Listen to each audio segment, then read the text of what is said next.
নমস্কার, আমি ডক্টর দেবাশিস ভট্টাচার্য বলছি। আমি এবং আমার ওয়াইফ শ্রীমতী সুনন্দা ভট্টাচার্য আমরা ডিটিসি ক্যাপিটাল সিটিতে একটা ফ্ল্যাট বুক করেছিলাম।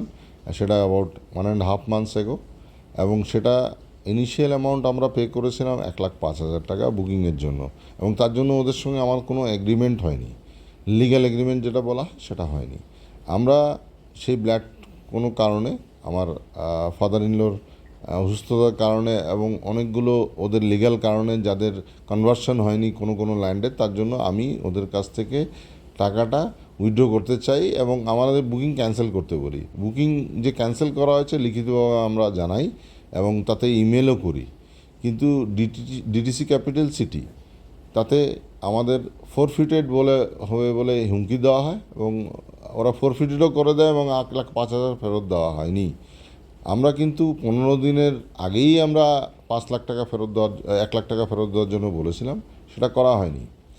এবং তার জন্য আমরা রেরাকেও আমরা অ্যাপ্রোচ করেছি, তার জন্য বিভিন্ন ফোরামে আমরা অ্যাপ্রোচ করেছি এবং আমরা যে গ্রুপটায় ডিটিসি ক্যাপিটাল গ্রুপে আমরা বুকিং করেছিলাম তার চেয়ারম্যান হচ্ছে মিস্টার সত্যনারায়ণ জানাল এবং তার ম্যানেজিং ডিরেক্টর হচ্ছে দীনেশ জানাল এবং তার হেড অফিস হচ্ছে ডিটিসি 1 নেতাজি সুভাষ রোড, কলকাতা। আমার বক্তব্য এইখানেই যে আমরা রেরা অ্যাপ্রোচ করার পর রেরা যদিও ওদের পারমিশন দেয় না, রেরার যা নিয়ম আছে এখনও অবধি তাতে 15 দিনের আগে যদি কোনো উইথড্র হয়ে থাকে তাহলে সম্পূর্ণ টাকা উইদাউট ডিডাকশন করা হয়। আমরা যদি মেনে নিই যে 1% ডিডাকশন করবে বা 10% ডিডাকশন করবে, ওই টাকাটার উপরই করবে, কিন্তু ডিটিসি ক্যাপিটাল সিটি এখন বলছে যে 10% of the total flat cost তার উপর করা হবে। আমরা যেই টাকাটা পেমেন্টই করিনি, আমরা 1,05,000 মাত্র করেছি, তাতে যা অ্যামাউন্ট দাঁড়ায় তা মোটামুটি 7 থেকে 8 লাখের মতো, যেটা 10% কস্ট ওরা বলছে, সেটা তো আমরা দেইনি। এবং তাতেও ওরা চাইছে সেই ফোরফিট করার জন্য 1,05,000 টাকা, এবং তাতে আমরা যা যা নোটিশ পাঠিয়েছি ওদের, যা যা ফোরামে অ্যাপ্রোচ করেছি তাদের সমস্ত ইমেল করে জানিয়েছি, ওরা তাতেও আমাদের টাকা দিতে প্রস্তুত নয়।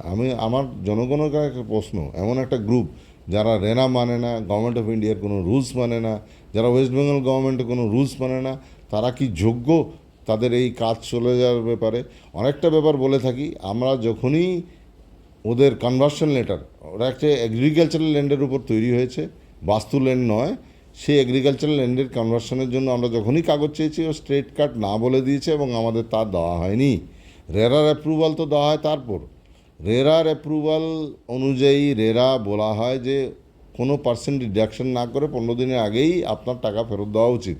ওরা এখনও অবধি আমরা যে অ্যাপ্রোচ করেছি 1 মাসের উপর হয়ে গেছে, ওরা আমরা কোনো টাকা ফেরত দেওয়া হয়নি।